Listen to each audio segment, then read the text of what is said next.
Hi everyone, I'm Arjun Menon. I'm a travel and fine art photographer. I'd like to start off by saying that I've been asked to talk for 15 minutes. I've only prepared for 10.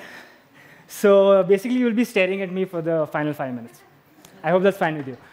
I'm going to be coming back to my topic, which is art, which is why I believe art leaves a mark, and why travel might just be the best thing that ever happened to you. Now let's try and understand what art is. Is there a definition? Can we ever define art? According to me, one word that describes art well is the word expression. Now, art is a form of expression, and it's pretty. It's a basic expression. It's a basic need for humans to express themselves, and that's why I think art is a byproduct of the same. Now let's look at a brief history of art. We all started off 40,000 years ago, wherein cavemen started painting on their cave walls, depicting their lives, stock, etc. We developed calligraphy. Basically, we started writing things down, and history started existing. Middle Ages came in, wherein the West was dominated by the church, and the art was restricted to things that only happened in the Bible, which is obviously not so good, and a revolution was coming, which came in the form of Renaissance. Now, Renaissance encouraged free thought and will, and for the first time, we appreciated the human body and places, real-life places, for what they were. Then we move on to Eastern art. Eastern art continued to develop in its own unique way, taking cues from nature and everyday life. Era of isms, Impressionism, Cubism, Surrealism, and so on. I'm not going to go too deep into it. When modern art came in, it was influenced heavily by the world wars happening, globalization, the advancement in technology. And so we got back to the drawing board and started to experiment again. Now, in this phase, simplistic forms of expression like blots of color, shapes, splatter could be considered art in this brave new world. And let's see what makes art interesting. Besides the fact that it's visual, it's imaginative, it's emotionally powerful, I think what makes art more interesting is the fact that there is a gap between what the artist wants to express and what you and I perceive, the audience perceives. To have a deeper meaning of what perception is basically the process in which we collect raw data from all our sensory organs, take it to our brain, reshuffle things up, and make a model of the world we understand. Now, you have to keep this in mind that we often use this data to fuel our own preconceptions, which is you see what you want to see, you hear what you want to hear. And a good example of this is memories. Now, memories are interesting because they are just stories we keep telling ourselves again and again. They're not a true depiction of what exactly happened. They're just what we understood out of those events, and what made sense to us is what we keep as memories. No wonder art played an important role in history. So I wanted to learn more about art, culture, lifestyles, and I realized I was sitting on a gold mine, living in India, and I started to travel. Now, to give a brief background to my life, I was born in an army background, which involves a lot of traveling. I've been to 13 schools in 12 years, and and so when I completed my degree in life sciences, I realized that I do not want a life which is going to be a desk job or a laboratory job, and I'm too hyperactive for that. So I thought, I went up to my mom.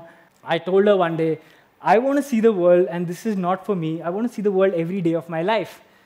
What she said to me was everything that I wanted to hear.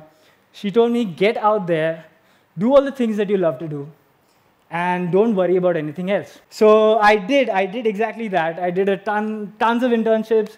I assisted some of the best photographers in the world, which I was very lucky to do so. I was doing nothing but assisting photographers for over 3 years. and I would rate this over any educational degree or achievement I could wish for. Then you come on to the vicious circle of time, money, and energy, and how people say you'll never have time, money, and energy at once, like all three things at once to do all the things that you love. Like when you're young, you have the time, you have the energy, but you don't have the money. When you're in your 30s, 40s, priorities are different. You will have the money, but you might not have the time. You will have the energy as well. I mean, it doesn't matter. When you're in your 60s, your 70s, you have all the time, you have all the money, but you don't have the energy to do all the things. So I decided early on itself that I don't want to fall into this vicious circle. And I tried to develop a system for myself which was self-driven, which means I do all the things that I love and create a system in which I get to make a living out of it. I started traveling a lot, mainly on solo travel. Solo travel does not mean lonely travel. I think it means social travel. Now, you actually put yourself in situations where you're more inclined to meet people, more inclined to be approachable by others. So I think this is some experience that you need to have, like travel by yourself. I started working on this project, which made sense to me as a travel photographer. I started traveling 6 months, continuous travel. I lived in 20 states. I saw a lot of beautiful places, and one of these Neil Islands in Andamans.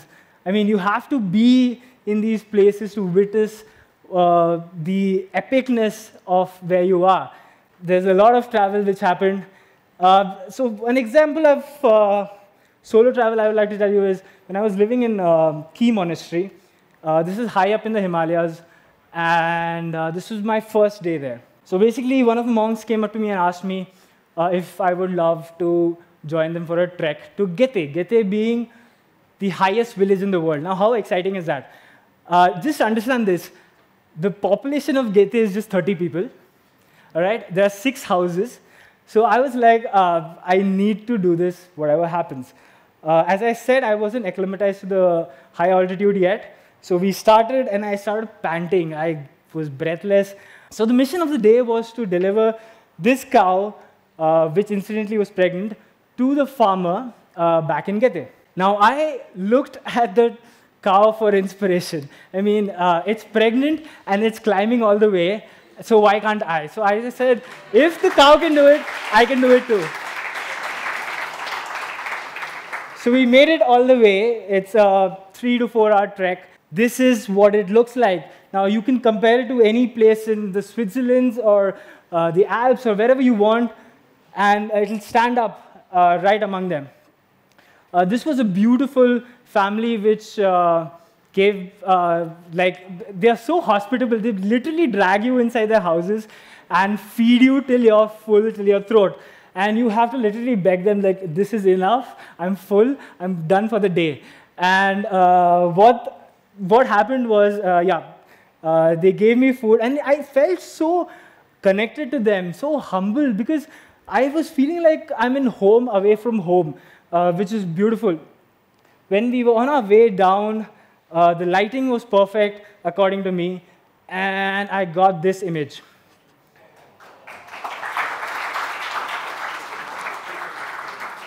This totally became one of my favorite photos. This was inspiring me to travel more as well. So I went back to Spiti in winters to witness how winters are, and this is how it was.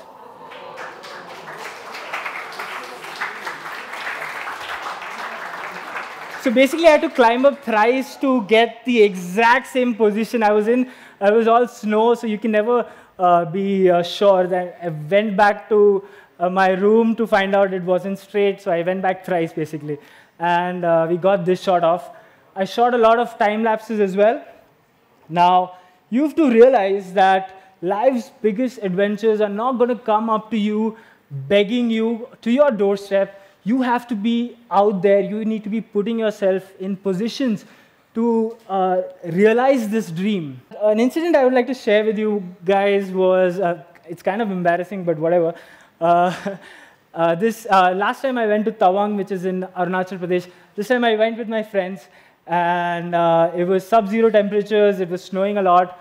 We were on our way to a Shongsun Lake, and our car broke down. It got stuck in the snow. Now, we were all disappointed, but we all decided to do something different. So here goes.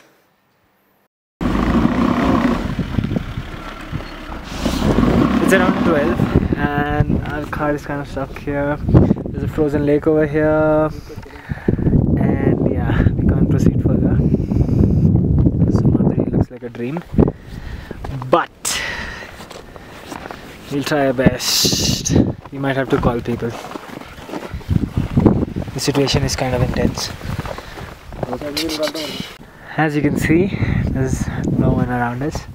We might be in trouble.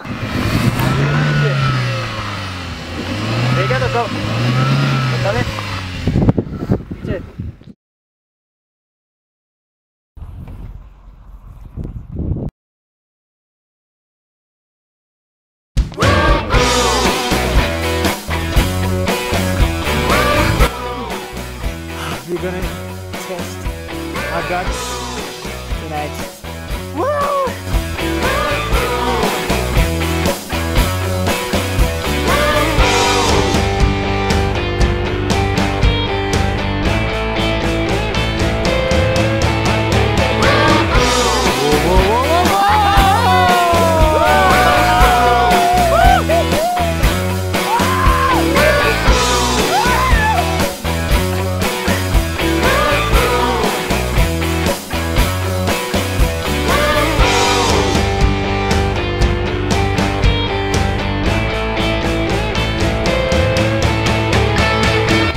मानना पड़ेगा आप लोग को तवांग आदमी इतना ठंडा पानी में नहीं नहा सकता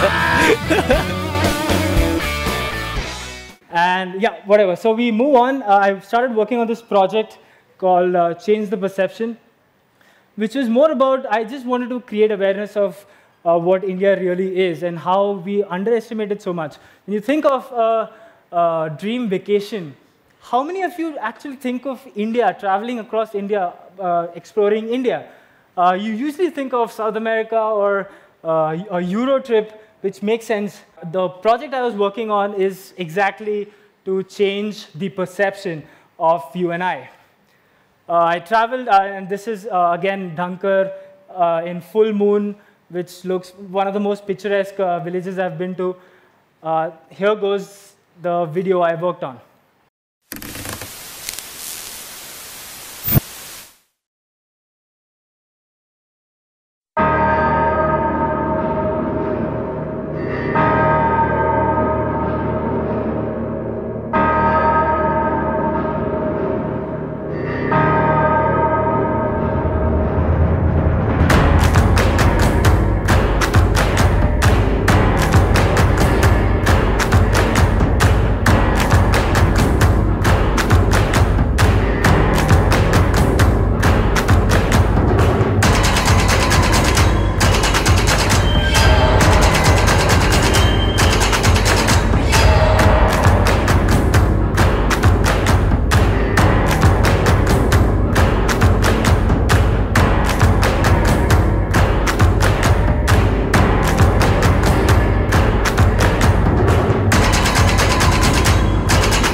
So I'd like to conclude by saying life is out there and it'll pass you by. You have to open up your eyes. Get out there and explore.